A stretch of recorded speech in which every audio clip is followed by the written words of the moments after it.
প্রিয় দর্শক, ৬টি দোয়া এবং জিকির আছে।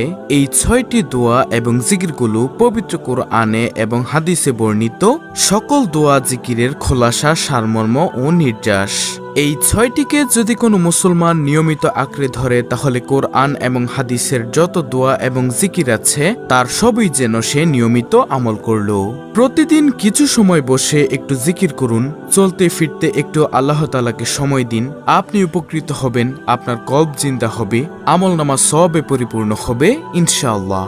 তো কোনো কথা না বাড়িয়ে চলুন ৬টি দোয়া এবং জিকিরের আমল আপনাদেরকে জানিয়ে দেই।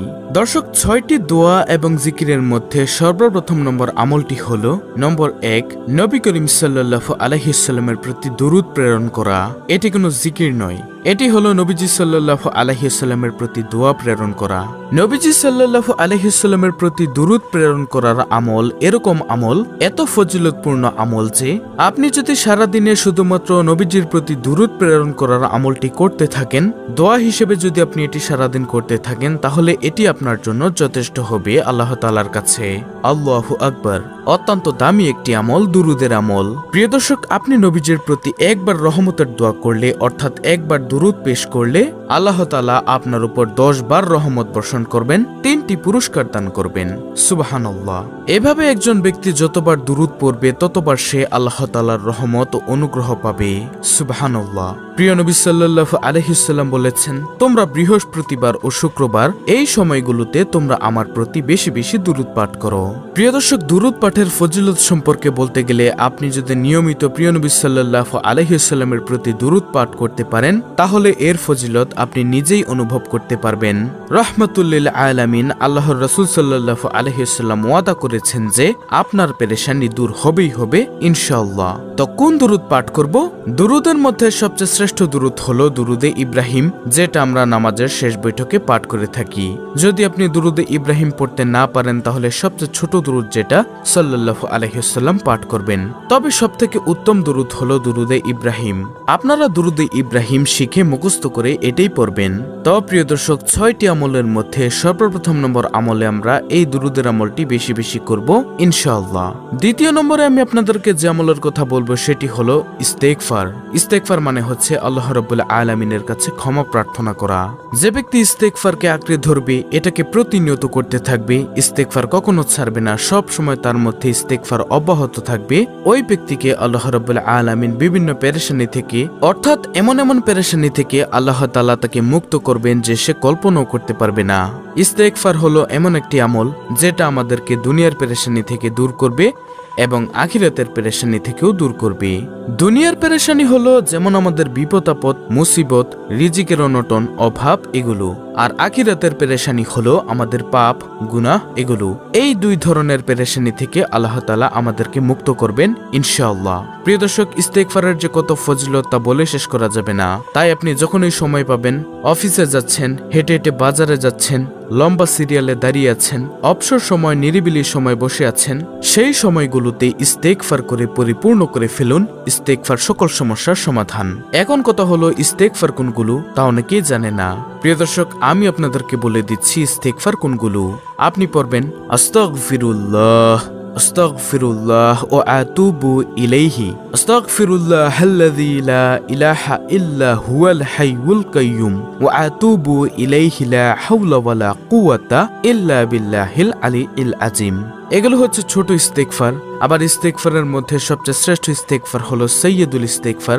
সাইয়্যিদুল ইস্তেগফার আপনি যদি পড়তে না পারেন, তাহলে আপনি দেখে দেখে এটি পড়তে পারেন। আমি স্ক্রিনের মধ্যে দিয়ে দিলাম, দেখে দেখে হলেও আপনি এটাকে পড়বেন। ইস্তেগফারের আমল আপনার মধ্যে অব্যাহত রাখুন। আপনি সাইয়্যিদুল ইস্তেগফার পড়তে পারেন না, কোনো সমস্যা নেই, কোনো পেরেশানি নেই, কিন্তু সবচেয়ে ছোট ইস্তেগফার হলো আস্তাগফিরুল্লাহ। এটি আপনি পড়বেন, আস্তাগফিরুল্লাহ, হে আল্লাহ আমি আপনার কাছে ক্ষমা চাই। আপনি এটা পড়ুন। পৃথিবীর শ্রেষ্ঠ 6টি দোয়া এবং জিকিরের আমলের মধ্যে দ্বিতীয় নম্বর আমলটি হলো এই ইস্তেগফার। তাই আমরা সকলেই ইস্তেগফারের আমলটি আমরা প্রতিনিয়ত প্রত্যেকে অব্যাহত রাখার চেষ্টা করব ইনশাআল্লাহ। তো এটি হলো দ্বিতীয় নম্বর আমল। তৃতীয় নম্বরে যে আমলের কথা বলবো সেটি হলো ইয়া যাল জালালি ওয়াল ইকরাম। এটি হলো একটি জিকির, আল্লাহ তাআলাকে ডাকা, আহ্বান করা, এটাই হলো জিকির। ইয়া যাল জালালি ওয়াল ইকরাম। নবী করিম সাল্লাল্লাহু আলাইহি ওয়াসাল্লাম বলেছেন, তোমরা ইয়া যাল জালালি ওয়াল ইকরাম এটাকে নিয়মিত আঁকড়ে ধরো, প্রতিনিয়ত পাঠ করতে থাকো। ইয়াজাল জালালি ওয়াল ইকরাম কেন নবীজি এত বেশি বলতে বলেছেন, এটার মাধ্যমে আমাদের লাভটা কি, এর ব্যাখ্যা করতে গিয়ে তিনি বলেছেন, ইয়াজাল জালালি মানে হলো হে মহান বরত্বের অধিকারী, ওয়াল ইকরাম হে দানশীল। তাহলে প্রথম বাক্যে আল্লাহর বরত্বের কথা স্বীকৃতি দিয়ে প্রশংসা করা হয়, আর দ্বিতীয় বাক্যে হে দানশীল বলে আল্লাহ তাআলার কাছে চাওয়া হয়। সুবহানাল্লাহ। এজন্যই আমরা বেশি বেশি এই আল্লাহ তাআলার গুণবাচক নামটি ধরে ডাকবো, ইয়াজাল জালালি ওয়াল ইকরাম। তাহলে এটি গেল তৃতীয় নম্বর আমল। চতুর্থ নম্বরে যে জিকির এবং দোয়া করতে নবী করিম সাল্লাল্লাহু আলাইহি ওয়াসাল্লাম সব সময় আমাদেরকে উৎসাহিত করেছেন, প্রেরণা দিয়েছেন, সেটি হলো লা হাওলা ওয়ালা কুওয়াতা ইল্লা বিল্লাহ। 6টি দোয়া এবং জিকিরের মধ্যে চতুর্থ নম্বর আমলটি হলো এই লা হাওলা ওয়ালা কুওয়াতা ইল্লা বিল্লাহ। লা হাওলা ওয়ালা কুওয়াতা ইল্লা বিল্লাহ অর্থ হলো আল্লাহ ছাড়া কোনো ভরসা নেই, কোনো ক্ষমতা বা শক্তি নেই।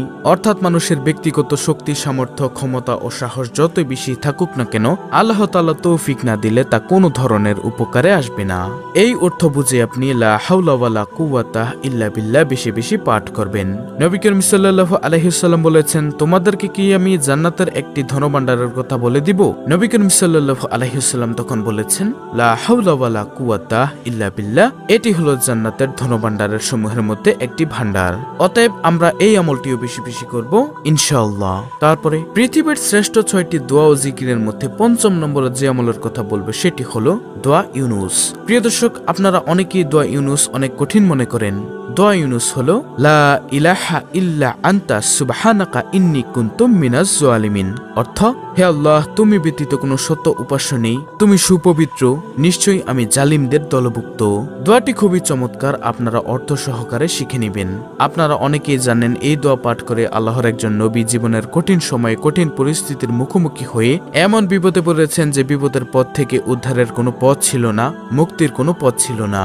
আল্লাহ তাআলা অলৌকিকভাবে এই বাক্য পাঠ করার কারণে, অর্থাৎ লা ইলাহা ইল্লা আনতা সুবহানাকা ইন্নী কুনতু মিনাজ জালিমিন, এর মাধ্যমে আল্লাহ তাআলা তাকে মুক্তিদান করেছেন। প্রিয় দর্শক, এতক্ষণে নিশ্চয়ই আপনারা বুঝতে পেরেছেন আমি কার কথা বলছি। হ্যাঁ, নবী ইউনুস আলাইহিস সালাম সমুদ্রে মাছের পেটে থাকাকালীন এই দোয়াটি পাঠ করার ফলে আল্লাহ তাআলা তাকে মুক্ত করেছেন। ইউনুস আলাইহিস সালামকে আল্লাহ তাআলা যেভাবে রক্ষা করেছেন, এই বাক্য যদি কেউ পড়ার মতো পড়ে, মর্ম উপলব্ধি করে পড়ে, হক আদায় করে পড়ে, মনের গভীর থেকে পড়ে, নিয়মিত পড়ে, তাহলে সেই ইমানদারকেও আল্লাহ তাআলা রক্ষা করবেন এভাবে। আল্লাহু আকবার। কেউ যদি বিপদ আপদে পড়ে, বালা মুসিবতে পড়ে, তাহলে যদি সে এই দোয়াটি পাঠ করে, আল্লাহ তাআলা তাকে উদ্ধার করবেন। তারপরে পৃথিবীর শ্রেষ্ঠ 6টি দোয়া ও জিকিরের মধ্যে 6ষ্ঠ নম্বর আমলটি হলো শ্রেষ্ঠ 4টি জিকির সুবহানাল্লাহ, আলহামদুলিল্লাহ, লা ইলাহা ইল্লাল্লাহ, আল্লাহু আকবার বেশি বেশি পরিমাণে পড়া। এই জিকিরগুলো নবী করিম সাল্লাল্লাহু আলাইহি ওয়াসাল্লাম বেশি বেশি করে সারাদিন পড়তেন। এই জিকিরের ফজিলতের কথা যদি আমি আপনাদেরকে বলি, তাহলে সারাদিন রাত বলেও ভিডিওতে শেষ করা যাবে না। এই 4টি জিকিরের অর্থ ফজিলত সম্পর্কে আমাদের চ্যানেলে অনেক ভিডিও আছে, আপনি চাইলে দেখে নিতে পারেন। দর্শক, আমি সংক্ষেপে আপনাদেরকে আবারও বলে দিচ্ছি 6টি দোয়া এবং জিকিরের আমল। নম্বর 1, দুরুদের আমল। যত বেশি নবীজির প্রতি দুরুদের আমল করতে পারেন ততই ভালো, ততই উত্তম। দুরুদ ইব্রাহিম পড়বেন অথবা পড়বেন সাল্লাল্লাহু আলাইহি ওয়াসাল্লাম। নম্বর 2, ইস্তেগফারের আমল।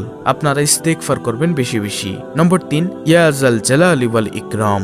এটা পড়বেন বেশি বেশি, কমপক্ষে 7 বার। নম্বর 4, লা হাওলা ওয়ালা কুওয়াতা ইল্লা বিল্লাহ। যত বেশি পড়তে পারেন। তারপরে 5 নম্বরে দোয়া ইউনুস। বিপদে পড়লে আপনারা দোয়া ইউনুস পড়বেন। নম্বর 6, শ্রেষ্ঠ 4টি জিকির সুবহানাল্লাহ, আলহামদুলিল্লাহ, লা ইলাহা ইল্লাল্লাহ, আল্লাহু আকবার। যত বেশি পড়তে পারেন ততই সওয়াব। তো প্রিয় দর্শক, এই ছিল আমাদের আজকের ভিডিও, অত্যন্ত গুরুত্বপূর্ণ একটি ভিডিও। ভিডিওটি ভালো লাগলে অবশ্যই চ্যানেলটিকে সাবস্ক্রাইব করে পাশে থাকা বেল বাটন অল বাজিয়ে দিবেন। ভিডিওটিতে একটি লাইক দিবেন এবং কমেন্টে আমিন লিখবেন এবং অন্য মুসলিম ভাই বোনদের কাছে ভিডিওটি শেয়ার করে দিবেন, যেন তারাও দেখে শিখে এই আমলগুলো করতে পারে। আল্লাহ রাব্বুল আলামিন আমাদের সকলকে এই 6টি দোয়া এবং জিকিরের আমল মৃত্যুর আগ পর্যন্ত প্রতিনিয়ত করার তৌফিক দান করুন। আমিন।